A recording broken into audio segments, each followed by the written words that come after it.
কৃষ্ণ কৃষ্ণ হৰি ৰাম কৃষ্ণ এক দেৱ দুখ হাৰি কাল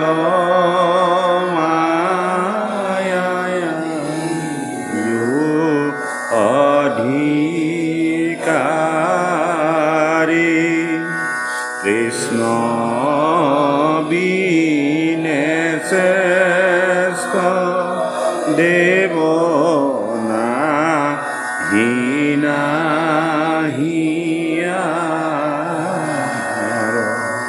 সৃষ্টি স্থিতি অন্তকাৰী দেৱ কান্ত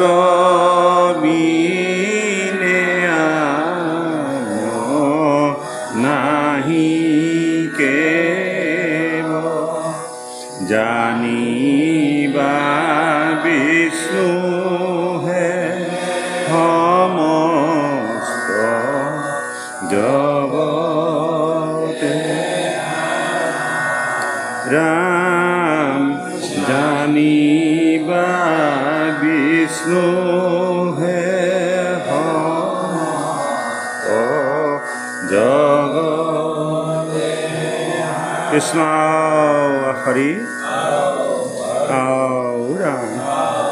বাহিৰে ভিতৰে তুমি গুৰু হৰি আচাহা চৈতন্য ৰূপে দিউক সুমতি তুমি বিনেগতি নাহিকে কৈলো স্বৰূপে দিউক সুমতি তুমি বিনেগতি নাহিকে কৈলো স্বৰূপে আজি সেউকী সমস্তই পৰম পবিত্ৰ গুৰুজনাৰ দ্বিতীয় বৈকুণ্ঠপুৰী স্বৰূপ এই পবিত্ৰ স্থানত ধাৰাবাহিক মহাবৈকুণ্ঠৰ কল্পতৰু ভাগৱত শাস্ত্ৰ যি ধাৰাবাহিক অনুষ্ঠান তাকে লক্ষ্য কৰি ভগৱন্তৰ চৰণত জ্ঞানময় প্ৰদীপ প্ৰজ্বলিত কৰাই এভাগী ঠগীৰ গোপান দণ্ড অৰ্চনী দি তেৰাভাৱে এটি শৰণীয়া ঘোষাৰে শৰণে পখি এভাগী সেৱা জনাইছে হে প্ৰভু ভগৱন্ত আতুৰ ভৈলো হৰি বিষয় বিকল কৰি উদ্ধাৰ প্ৰভু চৰণে কমল কৰি উদ্ধাৰ প্ৰভু চৰণে কমল সেউকী সমস্ত মনত যি হৰবিলাস ৰাখি ভগৱন্তৰ দুখানি চৰণ সেবিবলৈ আগবাঢ়ি আহিছে ভগৱন্তই তেৰাভাৱৰ মনত হৰবিলাসখিনি পূৰণ কৰক ভগৱন্ত তোমাৰ দাসৰো দাস তুমি গণ্য কৰি তোমাৰ কৰোণা আৰু দয়াগুণে সেই সেউকী সমস্ত শক্তি দি ভক্তিপাত্ৰ কৰি যাতে তোমাৰ দুখানি চৰণ সেবিবলৈ আৰু তোমাৰ গুণনাম শ্ৰৱণ কৰিবলৈ কীৰ্তন কৰিবলৈ যাতে এই পবিত্ৰ অনুষ্ঠানলৈ আহিব পাৰে আৰু গৃহৰ মধ্যে যদি কোনোবাখিনি নামৰ সেৱাৰ যদি চিত্ৰ ৰৈছে সৰ্বচিত্ৰমণিখন হওক দুজনাগুৰু সন্মুখ গুৰুদেৱ নাম ভকত চাৰি বস্তু সন্মুখ কৰাই অন্তত ৰাম নাম বস্তু বিশ্বাংকাৰ ধৰ্মত মতিষ্ঠি কৰি এই সেৱাভাগী প্ৰভু ভগৱন্তে নিশ্চিত দৰবাৰে গহনাপন্ন কৰি তেৰাভাৱক দুখানি চৰণ তলত ঠাই দিব লাগে হৰি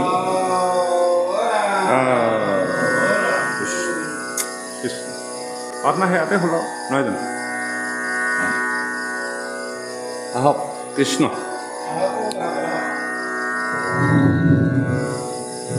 কৃষ্ণ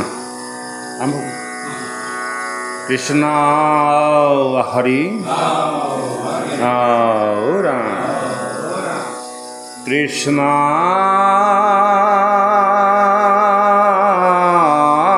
শংকৰ গুৰু হৰি ৰাম ৰাম ৰাম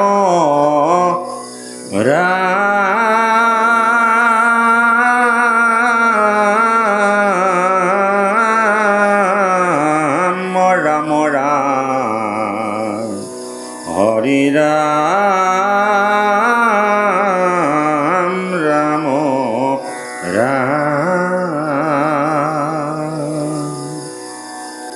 জয় গুৰু শংকৰ হৰি গুণাকৰ জাতি নাহিকে পাম তোহাৰি চৰণেৰে নদী কৃষ্ণ পৰম ভক্তিভাজন মোৰ আজন্মৰ সেৱাস্থলীৰ বাবাই সমস্ত কণ কণ শিশুসকলকে প্ৰমুখ্য কৰি সমস্ত জগতৰ গুৰুমণ্ডলী সন্তসকল মহন্তসকল শ্ৰেষ্ঠ আৰু মান্যবৰ সাধুসকল জয় জয়তে আপোনাসৱক আমি এই আসনৰ পৰা শ্ৰদ্ধা আৰু সেৱা নিবেদন জনাইছোঁ ইতিমধ্যে আমি আপোনাসৱৰ আগত ভগৱন্তৰ ৰূপৰ কথা আমি বৰ্ণনা কৰি থকা হৈছিল আৰু সেই ৰূপভাগী যিহেতুকে মনত ৰাখিবৰ কাৰণে আৰু ভাগৱতৰো য'তেই গুৰুজনাই সুবিধা পাইছে তাতেই ভগৱন্তৰ ৰূপভাগ আমাক দৰ্শন কৰোৱাই আহিছে, নহয়নে বাৰু বাপ? আৰু সেই ভগৱন্তৰ ৰূপভাগ আমি মনত ৰাখিবৰ কাৰণে এটা আমি পৰিকল্পনা লৈছিলোঁ, সদায় যাতে ৰূপভাগ আমি বৰ্ণনা কৰিম আৰু আপোনালোকেও মনত ৰাখি গৈ থাকিব, নহয়নে বাৰু? যিসকলৰ মনত ৰৈছে শুৱনি হ'ব, আৰু যিসকলৰ মনত ৰখা নাই আকৌ আমি প্ৰেক্টিছ কৰিম। এদিন যেতিয়া আমি যেনেকৈ আগৰ আমাৰ ভাগৱতৰ মংগলাচৰণ ভাৱ মুখস্থ হৈছিল, ঠিক তেনেকৈ আমাৰ ৰূপটো গাঁৱতে গাঁৱতে মুখস্থ হয়। ভাগৱতৰ লগে লগে আমাৰ কৰ্মশালাটো হৈ গৈ থাকিব। আমি ভগৱন্তৰ ৰূপটো যদিও ভাগৱতত বা কীৰ্তনত বিস্তৃতভাৱে দিছে, কিন্তু ভকতসকলে ৰূপটো বৰ্ণনা কৰিবৰ কাৰণে সাধাৰণভাৱে যিকেইটা নকলে নহয় সেইকেইটাকে আমি আজি বৰ্ণনা কৰিম। আপোনালোকে মনত ৰাখিছে নিশ্চয়। গতিকে আমি সুন্দৰভাৱে এইভাগি আগবঢ়োৱা হ'ল, আপোনালোকে হৃদয়ত অংকন কৰিব। যোৱা পাঠত আমি ক'ত এৰিছিলোঁ? এইটো পাঠত এৰিছিলোঁ নি বাৰু? এইটো পাঠত এৰিছিলোঁ নেকি?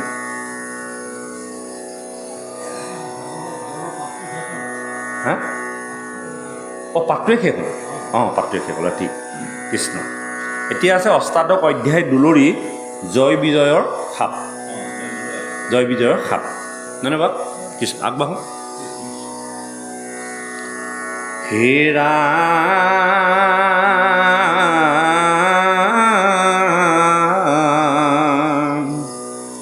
ব্ৰহ্মায়ে বুলন্ত সোণা দেৱগণ, হৰিষ কৰিয়া মন,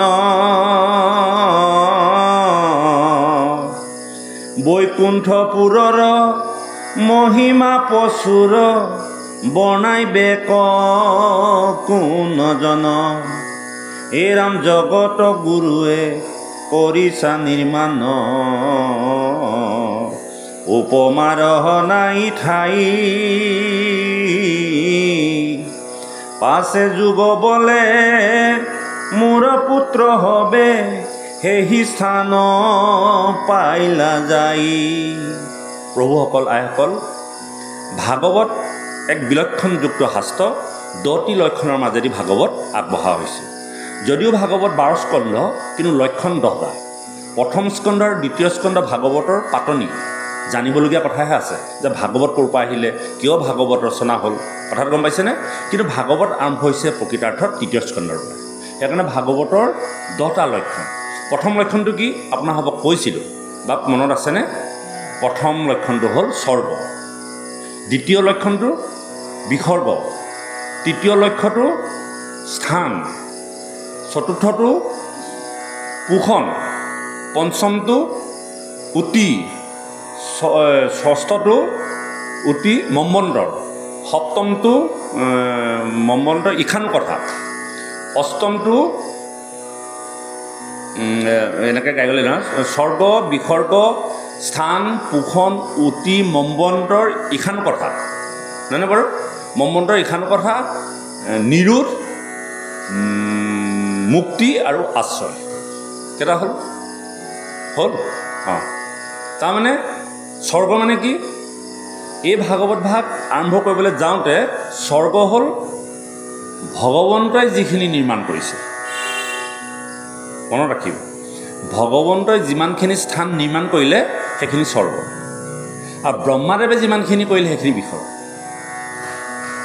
কথাটো বুজিলে নে? কথাটো বৈকুণ্ঠ বা যিসকল লোক ভগৱন্তৰ দ্বাৰা সৃষ্টি হৈছে, সেই তত্ত্বটো হ'ল কি? স্বৰ্গ। গতিকে তৃতীয় স্কন্ধত আমাক কি দি আছে? কেৱল ভগৱন্তৰ সৃষ্টিখিনি দি আছে। যেতিয়া আমি চতুৰ্থ স্কন্ধলৈ যাম তেতিয়া কি হ'ব? ব্ৰহ্মাই সৃষ্টি কৰিব, মনুৰ বংশ আহিব, মনুৰ পৰা আৰম্ভ হ'ব। আমাৰ মনুৰ পৰা আৰম্ভ কৰি শতৰূপা আহিলে, আৰু কোন আহিলে? স্বয়ম্ভু মনু আহিলে, আপোনাৰ আকুতি প্ৰকৃতি দেৱহূতি আহিলে, সেইখিনি আহিব চতুৰ্থ স্কন্ধত। বিসৰ্গ তাৰমানে ব্ৰহ্মাদেৱৰ পৰা আৰম্ভ হৈছে। এতিয়া আমি স্বৰ্গৰ সম্পৰ্কে ভগৱন্তই যিমানখিনি স্থান নিৰ্মাণ কৰিছে সেই কথাখিনি বৰ্তমান আমি আলোচনা কৰি থকা হৈছে। সেইকাৰণে কৈছে, যেতিয়া মৰিচিৰ নন্দন কাশ্যপ ঋষিৰ ঔৰসে দ্বিতীয় গৰ্ভজাত দুটি সন্তান জগতলৈ আহিব বুলি গম পালে বা গৰ্ভস্থ হ'ল, আৰু সন্তান দুটিৰ যি চৰিত্ৰ সমস্ত দেৱতাসকলে এই কথা গম পালে। গম পোৱাৰ কাৰণে দেৱতাসকলৰ ভয়ত তৎ নাইকিয়া হৈছে। যে এনেকুৱা এটা সন্তান দ্বিতীয় গৰ্ভত স্থিতি হৈছে যিটো সন্তানে সমস্ত জগতকে কন্দুৱাব, শান্তি কইনাক অপদস্থ কৰিব। আমি পাই আহিছিলোঁ নে বাৰু? তেনেকুৱা এটা সন্তান যেতিয়া জগতলৈ আহিবলৈ স্থিৰ হৈছে, দেৱতাসকলৰ ভয়ত তৎ নাই। তেতিয়া কি কৰিছে? ব্ৰহ্মাদেৱৰ ওচৰত প্ৰাৰ্থনা জনাইছে দেৱতাসকলে। কিন্তু দেৱতাসকলে প্ৰাৰ্থনা জনাওঁতে ব্ৰহ্মাদেৱে দেৱতাসকলক কৈছে যে ভয় কৰাৰ কোনো কাৰণ নাই, কেনেকৈনো সেই দ্বিতীয় গৰ্ভত কাশ্যপৰ ঔৰসে দুটি সন্তান জগতলৈ গৈছে তাৰ বিৱৰণ দিব। আৰু সেই বিৱৰণ দিবলৈ যাওঁতে এই কথাখিনি আহিছে, ব্ৰহ্মায়ে বুলন্ত শুনা দেৱগণক হৰিষ কৰিয়া মন। দুখ কৰিবলগীয়া নাই, আনন্দ কৰা। বৈকুণ্ঠপুৰৰ মহিমা প্ৰচুৰ বনাই বেক কোনজন। এই বৈকুণ্ঠৰ পুৰৰ যিবিলাক মহিমা, এইবিলাক কোনে বৰ্ণনা কৰি শেষ কৰিব পাৰে? প্ৰচুৰ, অত্যন্ত। ব্ৰহ্মাদেৱে কৈছে এই যে তুমি যিবিলাক কথা ভয় কৰিছা, আৰু যিবিলাক জীৱ ইতিমধ্যে মৰ্ত্যত গৈ স্থিতি হৈছে, এয়া হ'ল বৈকুণ্ঠৰ লীলা, অৰ্থাৎ ভগৱন্তৰ স্থানৰ লীলা। গতিকে এই স্থানৰ লীলা প্ৰচুৰ। গতিকে তোমালোকে এই সম্পৰ্কে মই বনায়ো শেষ কৰিব নোৱাৰোঁ, তোমালোকে বুজিও শেষ কৰিব নোৱাৰা। জগত গুৰুৱে কৰিছা নিৰ্মাণ উপমানত নাই ঠাই। জগতৰ গুৰু কোন? ভগৱন্ত পুৰুষ। সেই ভগৱন্ত পুৰুষে যি নিৰ্মাণ কৰিছে তাৰ উপমা দিবলৈ নাই।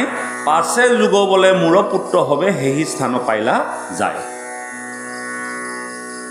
যুগবলে মানে এই বৈকুণ্ঠত দৰ্শন কৰিবলৈ হ'লে আপুনি সহজ ভাষাত বা সহজভাৱে যাব নোৱাৰে। যোগীসকল, সিদ্ধপুৰুষসকলেহে তালৈ যাব পাৰে। সেইকাৰণে ব্ৰহ্মাদেৱে কৈছে, পাছে মোৰ 4জন পুত্ৰ মোৰ মানস হিচাপে জন্মগ্ৰহণ কৰিছিল, তেওঁলোকে যুগৰ বলে গৈ সেই বৈকুণ্ঠ স্থানত উপস্থিত হৈছিল। কোন কোন আছিল? সনক, সনাতন, সনত কুমাৰ আৰু সুনন্দ। এই 4জন সিদ্ধপুৰুষ এনেকুৱা মহাশক্তিশালী, মহাভক্তিপৰায়ণ, তেওঁলোকে অবাধ গতিত সমস্ত জগত বিচৰণ কৰিব পাৰে, স্বৰ্গ মৰ্ত্য পাতাল। আৰু এনেধৰণে বিচৰণ কৰোঁতে কৰোঁতে কৰোঁতে কৰোঁতে তেওঁলোকে যুগৰ বলেৰে এদিন ক'ত উপস্থিত হৈছিলগৈ? ভগৱন্তৰ স্থান বৈকুণ্ঠত উপস্থিত হৈছিল। আৰু উপস্থিত হ'বলৈ গৈ কি হৈছিল সেই বিষয়ে আমাক ব্ৰহ্মাদেৱে দেৱতাসকলক কোৱাৰ চলে আমাক ক'ব। এইখিনিলৈকে বুজিছে ন কথাখিনি? হে ৰাম অপূৰ্ব বৈকুণ্ঠ দেখি সিদ্ধ হবে, পৰম আনন্দ ভৈলা। ইখান সিখান পৰিচয় খান, দুৱাৰয়ে ৰায়া গৈলা। এখন দুখনকৈ 6খন দুৱাৰ পাৰ হ'ল, তাৰপিছতে বৈকুণ্ঠ। নহয়নে বাৰু? আমিও 6খন দুৱাৰ অতিক্ৰম কৰিলেহে বৈকুণ্ঠ পাম। 6খন দুৱাৰ কি কি? এতিয়া লোভ, মোহ, কাম, ক্ৰোধ, দম্ভ, দস্য। এই 6খন দুৱাৰ যিদিনাখনি যিজন ব্যক্তি অতিক্ৰম কৰি দিব, সেইজনে বৈকুণ্ঠত যাব। আমি এতিয়া যাব নোৱাৰা কাৰণ সেইকেইটা পায়। আমাৰ শৰীৰত কুকুৰ কেইটামান আছে না? আমি কওঁৱে নহয়, কাম ক্ৰোধ কুত্তা খেদি খায়, বৰগীতত গাওঁ। এই কুকুৰকেইটাক আমি শিকলিডাল লগাব নোৱাৰা কাৰণে আমি আজি এই ৰাস্তাটোত গতি কৰিব পৰা নাই। সেইকাৰণে গুৰুজনাই লিখিছে, লোভ মোহ কাম ক্ৰোধ কুত্তা খেদি খায়। বা এই 6খনকৈ দুৱাৰ চিনাকি কৰাই দিলোঁ, হয় নাই? তলাবোৰ খুলিব লাগে হ'ব। সেইকাৰণে চুৰিয়াৰ গাঁঠিটো খুলি পেলাই নাম গাব লাগে। আচলতে চুৰিয়াৰ গাঁঠিটো মাৰি ল'লেও আপত্তি নাই, শৰীৰৰ গাঁঠিবিলাকহে খুলিব লাগে। এইটো সুধিছে বা আমাক ভকতসকলক জানিবৰ কাৰণে চুৰিয়াৰ গাঁঠিটো মাৰিব। কোনোবাই সুধিব যে এজন ভকত প্ৰকৃতাৰ্থত মুক্ত। ক'ৰ পৰা মুক্ত? গাঁঠিবিলাকৰ পৰা মুক্ত। গাঁঠিবিলাক কি কি? আমাৰ শৰীৰত থকা গাঁঠি লোভ মোহ কাম ক্ৰোধ দম্ভ দস্য। কিন্তু আমি চুৰিয়াৰ গাঁঠিটো খুলি থাকিলে কি দিব? আইসকলে চুলি খুলি পেলাই সেৱা কৰিলে কি দিব? শৰীৰৰ গাঁঠিবিলাক যদি খোলা নাযায়। পৰমাৰ্থিক কথা এইবিলাক। সেইকাৰণে আমাৰ আসনখনত হাতী দিয়ে, কাছ দিয়ে, সিংহ দিয়ে, নহয়নে বাৰু? এই বুজিবৰ কাৰণে, তত্ত্ববিলাক বুজিবৰ কাৰণে ভকতসকলক প্ৰতিচিহ্ন হিচাপে কিছুমান কথা আমাক বুজাইছিল। কিন্তু আমি অন্ধ ভকতসকলকে তাকে সেইটোহে বুজিছোঁ যে নাম গাবৰ সময়ত গাঁঠি খুলি গাব লাগে। কাহিনী এটা কওঁ সৰুকৈ, বহুত দিন কাহিনী কোৱা নাই নহয়নে? এই আমাৰ মানে কি হ'লে এই গুৰুসকল যে আহে না, আগতে মানে সেই সত্ৰাধিকাৰসকল আহে না, অহাৰ লগে লগে আমি কেলৈ আমি বহাবিলাক বনাই দিওঁ, সাজি দিওঁ। আৰু গাঁওখনৰ মুখীয়ালজনলৈ ৰৈ থাকোঁ নহয়, তেওঁ আহিলে চব ঠিক ঠাক কৰি দিব। এই এখন গাঁৱত তেনেকৈ গুৰুজন আহিলে, গুৰুজন নহয় মানে গুৰুজনটো চলিল, এই গুৰুজনৰ পাছত যিজন পুত্ৰ সত্ৰাধিকাৰ হৈ তেওঁ আহিলে তাৰ যিজন মানে মুখীয়াল তেওঁ আকৌ শিক্ষক। তেওঁ এতিয়া কামৰ পৰা আজৰি হ'ব পৰা নাই, ইপিনে গুৰু আহি পালেহি, তেওঁ নহালৈকে এতিয়া মানুহে সেৱাও কৰিব পৰা নাই। তেওঁ আহি সেৱা কৰিলেহে গুৰুসকলে তেওঁকে সেৱা কৰিব, সেইটো সমাজৰ নিয়ম ৰৈ আছে। আৰু তেওঁ এতিয়া খবৰ দি আছে যে গুৰু আহিলে আপুনি অহা নাই, আমি ৰৈ আছোঁ। তেখেতৰ কামৰ মূৰত আহিলে কি পালে কি নাপালে, এই আলনাত থোৱা সেই আইগৰাকী সৰু চুটি কাপোৰখনকে তলফুলটো মাৰি যেনে তেনে দৌৰ মাৰি আহিলা। অহাৰ লগে লগে গুৰুক বহুৱাই তেওঁ সেৱা কৰিছে।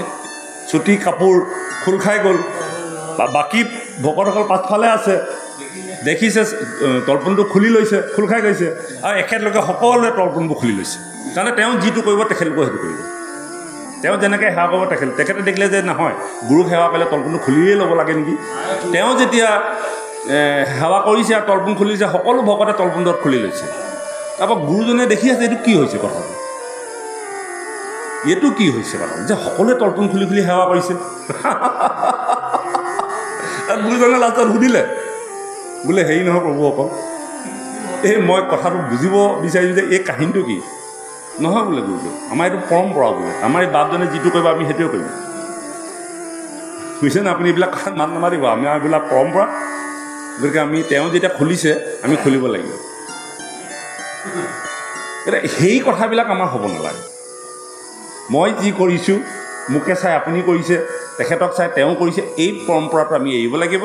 আমি যিখিনি বুজিম সেইখিনি তত্ত্ব জ্ঞান প্ৰজ্ঞাৰ দ্বাৰা আমি বুজি ল'ব লাগিব প্ৰকৃত কথাবিলাক কি। আজি আমি নুবুজাৰ কাৰণে আমি ভকতিৰ ক্ষেত্ৰত বহুত পাছ পৰি গুচি গ'লোঁ, নহয়নে বাৰু? বা গুৰুসকলেও বুজাইছিলে যদিও আমাৰ শিষ্যসকলে বুজিবলৈ যত্নপৰ নহ'ল। আজি ভগৱন্তৰ শৰীৰৰ যিখিনি অলংকাৰ, ৩২ অলংকাৰ আছে, ৬৪ কলা আছে, ৬৪ কলা আৰু ৩২টা অলংকাৰৰ তত্ত্বটো যদি জানে তেতিয়া আপুনি ধ্যানস্থ হ'বলৈ সুবিধা হ'ব। আপোনালোকৰ হাতত সেই কিতাপখন পৰিবহি খুব কম সময়ৰ ভিতৰত। এইবাৰ সেই ধ্যানস্থৰ সম্পৰ্কে লিখা হৈছে, সাধনালব্ধ জীৱন, শৰীৰ কেনেকৈ ধ্যান কৰিব লাগে, কেনেকৈ কি তত্ত্ব ক'ত সোমাই আছে, সম্পূৰ্ণখিনি বিতংভাৱে লিখি আমি গ্ৰন্থভাগী উলিয়াবলৈ যত্ন কৰিছোঁ। যিকেইদিন থাকোঁ, সময় কম, প্ৰতি বছৰে এখনকৈ কিতাপ উলিয়াম বুলি মনতে ভাবিছোঁ। কোনদিনা চলি যাওঁ ঠিকনা নাই। গুৰুজনাইতো ১২৫ বছৰত বহুত কাম কৰিলে, আমিতো একো কৰি থৈ যাব পৰা নাই। এইবিলাক থাকি যাব, পাছত কোনোবাই নহয় কোনোবাই এজনে পঢ়ি চাব, কথাবিলাক ভালেই আছিলে, ভাল হ'লে গ্ৰহণ কৰিব, বেয়া হ'লে চুকত পেলাই থৈ দিব, আপত্তি নাই, কোনেও মূৰত লৈ থাকিব নালাগে, নহয়নে বাৰু? এনেকুৱা এটা মানসিকতা লৈ আমি অহৰহ এটা প্ৰচেষ্টা চলাই থকা হৈছে। অকল যে ইয়াতে ভাগত গৈছোঁ এনেকুৱা নহয়, দিন ৰাত আমি সেইখিনিকে সাধনা কৰি থকা হৈছে। এখন কিতাপ লিখিবলৈ হ'লে 1000খন কিতাপ পঢ়িব লাগিব। ক'ৰ পৰা পাব আপুনি তথ্য, নহয় ন? যে কি নহওক, ভগৱানে কৃপা কৰক, আপোনালোকে আশীৰ্বাদ কৰিব। আজি সেইকাৰণে ব্ৰহ্মাদেৱে সেই দেৱতাসকলক কৈছে যে সেই বৈকুণ্ঠপুৰৰ কথাবিলাক কৈ আমি শেষ কৰিব নোৱাৰোঁ, মহাতত্বৰ কথা। আৰু সেই জগতৰ গুৰুজনে যিখন ঠাই নিৰ্মাণ কৰিলে উপমা দিবলৈ নাই, আৰু মোৰ পুত্ৰসকলে বিচৰণ কৰি কৰি এদিন সেই বৈকুণ্ঠপুৰীত উপস্থিত হ'লগৈ। ক'ব আৰু কথা কৃষ্ণ। হে ৰাম অপূৰ্ব বৈকুণ্ঠ দেখি সিদ্ধভাৱে পৰম আনন্দ ভৈলা, ইখান সিখান পৰিচয় খান দুৱাৰ এৰায়া গৈলা, এৰাম কিষ দৰ্শনে হৈয়া আছে মন, দ্বাৰত নথাকেহে ৰৈ, শীঘ্ৰ বেগ কৰি সপ্তম দ্বাৰক চাৰিও পাইলন্ত গৈ। যেতিয়া আপোনাৰ লোভ মোহ কাম ক্ৰোধ দম্ভ হৈছে 6খন দৰ্জা খোল খাই যাব, আপুনিও ৰৈ থাকিবলৈ মন নাযায়, কেতিয়া সপ্তম দ্বাৰ অতিক্ৰম কৰিম, আপোনাৰ কেৱল সেইটো কথা। আজি আমি ভাগৱতলৈ আহিব নোৱাৰোঁ, নামলৈ আহিব নোৱাৰোঁ, আমাৰ 6খন দুৱাৰ অতিক্ৰম কৰিব নোৱাৰোঁ, সেই চাবিবোৰ খুলিব নোৱাৰোঁ, চাবিটো নাই, নহয়নে বাৰু? সেইকাৰণে আমি সদায় দেৰি হয় আহোঁতে। আজি আইসকলৰ দেৰি হোৱাৰ কাৰণ সেইটোৱে, চাবি খুলিব পৰা নাই। যেতিয়া 6খন দৰ্জা চাবি খোল খাই যাব, সপ্তম দৰ্জাখনৰ কাৰণে উজতি মুজতি খাই হ'লেও আহিব, ৰ'বলৈ সময় নাই। তাৰমানে তেওঁ ভক্তিপৰায়ণ হৈ গ'ল, তেওঁ ভক্তিত গদগদ হৈ গ'ল, ঈশ্বৰমুখী হৈ গ'ল। ছখন দৰ্জা লোভ মোহ কামপুত যেতিয়া যিজন মানুহৰ ক্ৰমান্বয়ে ভক্তি কৰোঁতে কৰোঁতে এৰাই গুচি গ'ল, তেওঁ আৰু জগতত বেলেগ কথা চিন্তা কৰিবলৈ সময় নাই, কেৱল ঈশ্বৰ, কেৱল কৃষ্ণ, কেৱল ৰাম। সেই সপ্তম দৰ্জাৰ কাৰণে আৰু ৰ'বলৈ সময় নাই। গতিকে চাৰি সিদ্ধৰ মাধ্যমেদি আমাক এই কথাটো বুজাইছে যে কিষ দৰ্শনে হুয়া আছে মনন, দ্বাৰত নাথাকে ৰৈ, শীঘ্ৰ বেগ কৰি সপ্তম দ্বাৰক চাৰিও পাইলন্ত গৈ। চাৰিজনে সপ্তম দৰ্জাৰ ওচৰত পালে। সপ্ত বৈকুণ্ঠ, সপ্ত পাতাল, সপ্ত স্বৰ্গ, নহয়নে বাৰু? আৰু আমাৰ মৃতকৰ সময়তো আমি কেইপাক ঘূৰাওঁ? 7 পাক ঘূৰাওঁ। এই 7 শব্দটো অত্যন্ত মহত্ব, নহয়নে বাৰু বাপ? কৃষ্ণ সপ্ত আৱৰণ এইবিলাক। হে ৰাম তাত দুইজন দেৱক দেখিলা, শ্যামল নিৰ্মল কাই, সমান বয়স গাঁও পিত বাস, কুণ্ডলে কৰ্ণ খুৱাই, মাথে মণিময় কিৰীতি জলয়, কেউৰ কংকন কৰে, ভ্ৰমৰে শোভিত দিব পুষ্পমালা, প্ৰকাশে কৰ্ণ উপৰে। বাপসকল, আইসকল, বৈকুণ্ঠত যিসকল লোক থাকে তেখেতলোকক কি বুলি কয়? পাৰিষদ, হয়নে বাৰু? পাৰিষদ শব্দৰ অৰ্থটো কি? পাছত থকা। ভগৱন্তৰ আশে পাশে যিসকল লোক ঘূৰি ফুৰে থাকে তেওঁলোককে কি বুলি কয়? পাৰিষদ, হয়নে বাৰু? আৰু সেই পাৰিষদসকল, ভকতসকল, বৈষ্ণৱসকল ভগৱন্তৰ নিচিনাই, সদৃশ একেই। আমি যিমানখিনি ভগৱন্তৰ ৰূপ বৰ্ণনা কৰিলোঁ সেই ৰূপখিনি এজন ভকতৰ গাতো দেখিবলৈ পোৱা যায়, বা এজন বৈষ্ণৱৰ গাতো দেখিবলৈ পোৱা যায়, আৰু পাৰিষদৰ গাতো দেখিবলৈ পোৱা যায়। যিমানখিনি অলংকাৰ বা তত্ত্ব, সেই তত্ত্বখিনি আমি যেনেধৰণে অংকন কৰিছোঁ আচলতে তেনেধৰণে নহয়, তেনেধৰণৰ তত্ত্বৰ দ্বাৰাহে তেওঁ সুশোভিত হৈ থাকে। কথাটো বুজিছেনে? সুশোভিত হৈ থাকে, তত্ত্বৰ দ্বাৰাই সুশোভিত হৈ থাকে। গতিকে বৈকুণ্ঠত যিমানসকল লোক পাৰিষদ থাকে তেওঁলোকে ভগৱন্তৰ নিচিনাই তত্ত্বগধুৰ লোক প্ৰকাশ পাই থাকে। গতিকে তাত দুজন শ্যামকায় অৰ্থাৎ কৃষ্ণবৰ্ণৰ দুজন লোক দেখা পালে, যেন সমবয়সীয়া দুইজন, আৰু দেখা পালে যেন ভগৱন্তৰ নিচিনাই তেওঁলোকক কেউৰত কংকন, সেইখিনি ৰূপখিনি কৈছে। কিন্তু মাত্ৰ 2টা বস্তু তাত নাথাকে সেই ভকতসকলৰ, পাৰিষদসকলৰ লগত। এক হ'ল কৌস্তভমণি আৰু এক হ'ল ভিগুৰ পদচিহ্ন। এই দুভাগ কেৱল ভগৱন্তৰ শৰীৰতহে বিৰাজ হৈছে, নহয়নে বাৰু? আৰু এই কৌস্তভমণি হ'ল সমস্ত জীৱতত্ত্ব। যেতিয়া সাগৰ মন্থন হৈছিল কৌস্তভমণি তাত উদ্ধাৰ হৈছিল, আৰু কৌস্তভমণিয়ে লগে লগে গৈ ভগৱন্তৰ কণ্ঠত ধাৰণ কৰিছিল। আৰু এই কৌস্তভমণি দেৱতাসকলে হৰণ কৰিছিল, কিন্তু ৰাখিব নোৱাৰিলে ৰাখিব। মানে য'ৰ যিটো বস্তু যোনে তত্ত্ব ৰাখিব পাৰে তেওঁৰ ওচৰতহে থাকিব। যেনেকৈ শ্ৰীমন্ত শৰণ মণিভাগ সত্যাজিতে ৰাখিব নোৱাৰিলে, নহয়নে বাৰু? গতিকে ভক্তি, ধৰ্ম, তত্ত্ব, ভকত হোৱাটো ডাঙৰ কথা নহয় বাৰু। ভকতৰ চৰিত্ৰ বৰ্তাই ৰখাটোহে বৰ ডাঙৰ কথা। ভকত এজন কাইলৈ বনাই দিব পাৰি।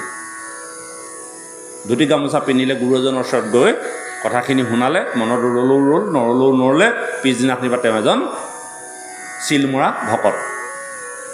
কিন্তু এই ভকতজনে নিত্য নৈমিত্তিক গুৰুৱে কোৱা কথাবিলাক বা ভাগৱতৰ তত্ত্ব সংগ্ৰহ কৰি জীৱনচৰ্যা আগবঢ়াই নিব পৰাটোহে প্ৰকৃতাৰ্থত ভকত বা বৈষ্ণৱ বা সাধু, নহয়নে বাপ? কিন্তু সেইটো জটিল।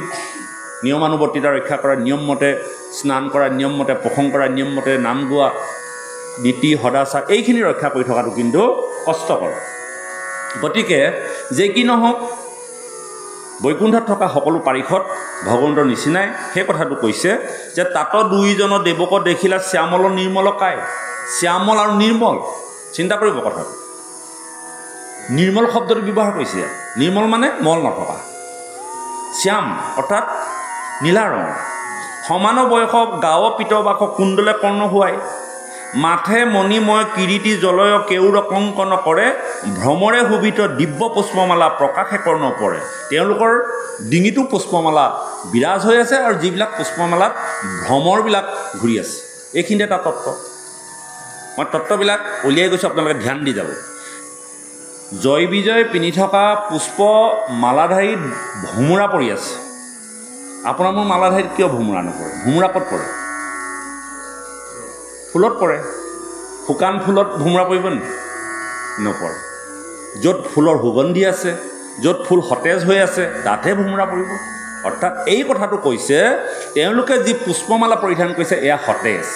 আপোনাৰ মোৰ নিচিনাকৈ কাঠৰ মালা, কিবাৰ মালা নহয়, সতেজ মালা, যিটো মালা স্বয়ং জীৱিত হৈ থাকে। ভগৱন্তই যি মালা পৰিধান কৰে সেই মালা সতেজ, কোনোদিনেই লেৰেলি নাযায়। কথাটো বুজিছেনে? মনত ৰাখি। গতিকে তাত কি পৰিছে? ভোমোৰা পৰিছে। ভোমোৰা মানে ভকত ভোমোৰা। আমি মালাধা বনাওঁ নবনাওঁ? সেই মালাধা সতেজ মালা হয় নহয়?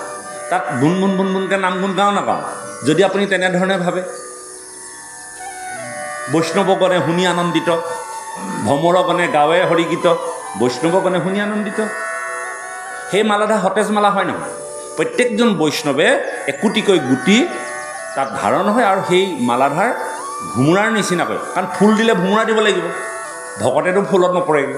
গতিকে আমাক বুজাবৰ কাৰণে এখন প্ৰাকৃতিক জগতৰ কথা দি আপোনাক মোক বুজাব বিচাৰিছে, আৰু এই কথাখিনি কোনোবা এজন ভকতৰ দ্বাৰা সেইটো ভগৱন্তে কৃপা কৰিছে আৰু তেওঁ যিজনে বুজাবলৈও মানুহ দিছে ভগৱন্তে। শাস্ত্ৰত লিখি যদি গোটেই কথাখিনি তেনেকৈয়ে কৈ দিয়ে বুজি নাপাব, ওলোটাকৈ ধৰিব নহয়। কেনেকৈ মানুহে ডিঙিত মানুহবোৰ ওলমি থাকিব, পোনপটীয়া কথা। গতিকে লোকসকলৰ মাজত যাতে এই কথাবিলাক প্ৰশ্ন উদয় নহয়, সেইকাৰণে প্ৰাকৃতিকভাৱে এখন ছবি অংকন কৰি দিছে, যিখনৰ দ্বাৰা কোনোবা এজন শ্ৰেষ্ঠ জ্ঞানী লোকে এই তত্ত্ববিলাক বুজাব, আৰু সেইজনক কোনে জ্ঞান দিব? ভগৱন্তে নিজে তত্ত্বজ্ঞান দিব এই কথাবিলাক বুজাবৰ কাৰণে। আৰু তেনেধৰণে পৰম্পৰাগতভাৱে আহি আছে, ইজনে সিজনে ইডালে সিডালে, নহয়নে বাৰু? গতিকে সেই মালাধাৰত প্ৰত্যেক দিনে ভ্ৰমৰে শোভিত হৈ থাকে আৰু প্ৰকাশে কৰ্ণ ওপৰে। হে ৰাম নীলবৰ্ণ আতি শুভে চাৰি বাহু, দেখিতে আতি সুন্দৰ, হাতে দিব গদা ধৰিয়া আচন্ত, দুয়ো দেৱ ৰুচিকৰ। ভগৱন্তৰ চতুৰ্ভুজ আৰু আমাৰ জয় বিজয়ো চতুৰ্ভুজ, কিন্তু ইয়াত চতুৰ্ভুজ নাই, চতুৰ্ভুজ দিব লাগে। জয় বিজয় চতুৰ্ভুজ। কেলে চতুৰ্ভুজ? বৈকুণ্ঠত সকলো চতুৰ্ভুজ, দৌৰি সকলো চতুৰ্ভুজ। ইয়াত ক'লে নহয় ভাগৱতে, আমি ভাগৱতৰ মতে ক'ব লাগিব। ইয়াত ক'লে নহয় নীলবৰ্ণ আতি শুভে চাৰি বাহু, চাৰি বাহু বুলি ক'লে নাই? দেখিতে আতি সুন্দৰ, হাতে দিব্য গদা ধৰিয়া আচন্ত, দুয়ো দেৱ ৰুচিকৰ। আমি আজিলৈকে যিমানখিনি পাইছোঁ বৈকুণ্ঠত যিমান সকলো লোক আছে, য'ত আপুনি গা গজেন্দ্ৰৰ উপাখ্যানতো যেতিয়া পাৰিষদসকল আহিছিল সকলোৱে চতুৰ্ভুজ ধাৰণ কৰিছে, ভগৱন্তই চতুৰ্ভুজ ধাৰণ কৰিছে। মাত্ৰ দুটা বস্তুৰ বাদে বৈকুণ্ঠৰ পাৰিষদসকলৰ সকলো ভগৱন্তৰ নিচিনা, একেই, পাৰ্থক্য নাই। হে ৰাম মুখ পদ্ম কিছু ক্ৰোধত প্ৰকাশে, কুটিল ভ্ৰুৱ যুগল, ৰকত নয়ন নাসিকা দেখয়, ফুটিছে যেন কমল। এ ৰামে হিমতে দুয়ো চাহিয়া আচন্ত, নুপুচিয়া দেৱগণে, আনু দুৱাৰত যে মনে আহিছে, প্ৰৱেশিলা তাতো তেনে। বাকী ছখন দুৱাৰ যেনেকৈ অতিক্ৰম কৰিছে, কোনো বাধা নাপালে, সপ্তম দুৱাৰখনো সেই চাৰি সিদ্ধই এনেধৰণে পাৰ হ'বলৈ বিচাৰিছে যে কোনোবা যে দৌৰি আছে কেয়াৰে পৰা নাই। কেলৈ কেয়াৰ কৰা নাই? যেতিয়া ছটা ৰিপু দমন কৰি দিলে, সপ্তম দুৱাৰত তেওঁলোকে আৰু কাৰোবাৰ প্ৰতি ৰ'বলগীয়া নাই। বুজাত খেলি মেলি হৈছিল। হে ৰাম কতো কৈত্যতা সম্বাক, নিবাৰণ টানাই, ফুৰন্ত নিশংক ভাৱে, চাৰিওজনক দুয়ো দ্বাৰ পালে, দেখিলন্ত হে হিঠাৱে। হে ৰাম বয়সত বৃদ্ধ, চাৰি মহাসিদ্ধ, মহিমা যদি বিস্তৰ, তভুহু কোমল পঞ্চবৎসৰৰ, বালকৰ সমকৰ। কিন্তু তেওঁলোক বৃদ্ধ, দেখাত আকৌ 5 বছৰীয়া শিশুৰ নিচিনা। সেই দৌৰি দুজনে দেখিছে, ৱা এই চাৰিজন দেখোন কথা নাই বতৰা নাই, সপ্তম দুৱাৰ ভেদ কৰিছে, দেখাত আকৌ বৃদ্ধ, বয়সত বৃদ্ধ, কিন্তু দেখাত 5 বছৰ শিশুৰ নিচিনা। আৰু কি দেখিছে? উলংগত বেশ মুখে মন্দ শাখ অভ্যন্তৰেহে যান্ত ৰংগে হাতে বেত ধৰি দুয়ো দাৰ পালে ধাইলা আতি মহাসংগে। দেখাৰ লগে লগে দুইজনে বেত লৈ আৰু আৰে আমি থাকোঁতে কোন এই 4জন উলংগ, বয়সত বৃদ্ধ, দেখাত শিশুৰ নিচিনা, তোমালোকে কোনো কথা নাই বতৰা নাই, পাৰ্মিশ্যন নাই, কিয় আহিবা? সেইকাৰণে নামঘৰলৈ আহোঁতে সেই তাতে অনুমতি ল'ব লাগে। গেটখন এনেই দিয়া নাই, গেটত অনুমতি ল'ব লাগে।